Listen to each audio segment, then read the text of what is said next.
Hi friends, welcome back to our channel Udaya's Andhra foods. Friends, ఈరోజు మన recipe వచ్చేసి super tasty sweet recipe అండి. చూస్తుంటే అచ్చం తేనె పట్టులా ఉంది కదా. సో తింటుంటే మాత్రం టేస్ట్ నెక్స్ట్ లెవెల్ అండి, చాలా బాగుంటుంది.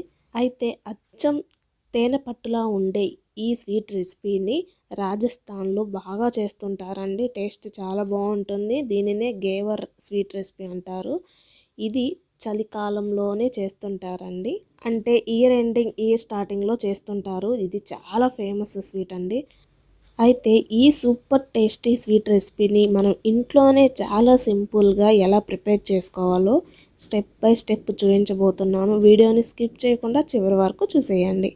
దానికోసం ముందుగా ఇలా ఎంటీ బౌల్ తీసుకొని దానిలో ఒక 3-4 టేబుల్ స్పూన్ వరకు నెయ్యిని యాడ్ చేసుకోవాలి.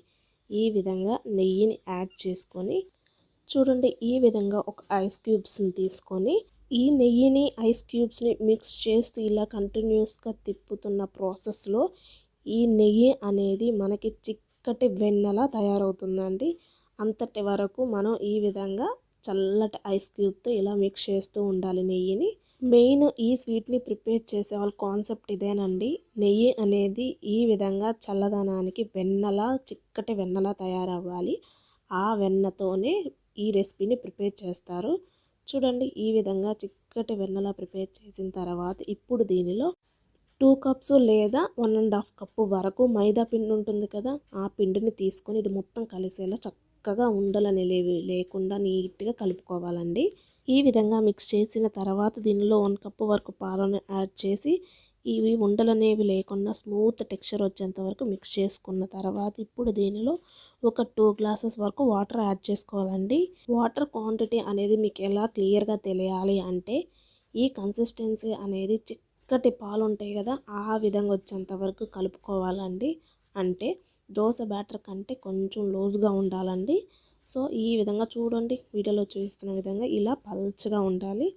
ఇలా వచ్చేంత వరకు సరిపడినంత వాటర్ యాడ్ చేసుకొని దీనిని పక్కన పెట్టుకొని ఇప్పుడు ఒక కడాయి తీసుకొని, మనం తీసుకునే కడాయి వచ్చేసి ఈ విధంగా రౌండ్గా ఉండేటట్లు చూసుకోండి. దీనిలో కడాయికి సగం అంటే డీప్ ఫ్రైకి సరిపడా ఆయిల్ని తీసుకోవాలి. అంటే సగం కడాయి వరకు ఆయిల్ని యాడ్ చేసుకొని ఆయిల్ అనేది బాగా వేడిగా ఉండాలండి. చూడండి, ఆయిల్ హీట్ అనేది మనం కలుపుకున్న బ్యాటర్ని ఈ విధంగా యాడ్ చేస్తే ఇలా వాటంతట వాటే పైకి తేలాలండి. సో అంత హీట్లో ఉండాలి. ఇప్పుడు ఒక చిన్న గరిటెతో కానీ చిన్న స్పూన్తో కానీ వీడియోలో చేస్తున్న విధంగా డ్రాప్ బై డ్రాప్ చిన్నగా డ్రాప్ చేస్తూ ఆయిల్లో డ్రాప్ చేసాము అంటే ఇలా సైడ్కి వాటంతట వాటే తేనె పట్టులా తయారవుతూ ఉంటుందండి. చూడండి, ఇలా మిడిల్లోనే యాడ్ చేయండి. అవి పూర్తిగా సైడ్స్కి వెళ్ళి రౌండ్గా తేనె పట్టులా తయారవుతుంది. ఈ ప్రాసెస్లోనే చిన్నగా గరిటెతో ఇలా సైడ్కి అన్నాము అంటే అవి క్లియర్గా అయిపోతాయండి. సో చాలా చక్కగా వచ్చేస్తాయి. చూడండి, కొంచెం సేపటికి ఈ విధంగా హీట్ అవుతుంది, ఇలా కలర్ చేంజ్ అవుతుందండి. ఇప్పుడు మీరు ఇలా ఒక గరిటె సహాయంతో ఇలా స్లోగా తీసాము అంటే పర్ఫెక్ట్గా ఉంది కదా. ఇప్పుడు దీన్ని ఆయిల్ నుండి సపరేట్ చేసుకోవటమే. చాలా చాలా డెలికేట్గా ఉంటాయండి, చాలా జాగ్రత్తగా చేసుకోవాలి. చూడండి, నేను వీడియోలో చూపిస్తున్న విధంగా మిగతా బ్యాటర్ కన్సిస్టెన్సీ మొత్తాన్ని ఈ విధంగానే ప్రిపేర్ చేసుకోండి. అన్నిటినీ ప్రిపేర్ చేసి పెట్టుకోండి. నేను తీసుకున్న కన్సిస్టెన్సీకి నాకు మొత్తం 5 వచ్చాయండి.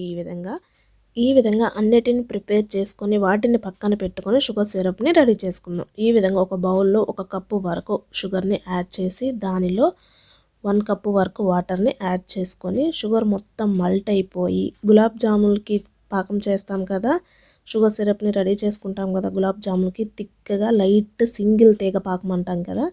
సో అంతవరకు ఈ పాకాన్ని ప్రిపేర్ చేసుకోవాలి. చూడండి, షుగర్ సిరప్ అనేది రెడీ అయిపోయింది.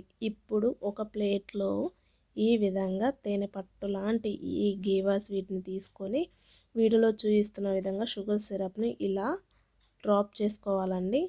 మీకు క్లియర్గా అర్థమవటం కోసం నేను ఒకటే చూపిస్తున్నానండి. ఇలా ఒకదానిపై ఒకటి పెట్టుకొని మీరు ఈ షుగర్ సిరప్ మొత్తాన్ని తేనె పట్టుకి మొత్తానికి పట్టేటట్లుగా క్లియర్గా మొత్తం షుగర్ సిరప్ అంతా అప్లై చేసుకోవాలి, యాడ్ చేసుకోవాలండి.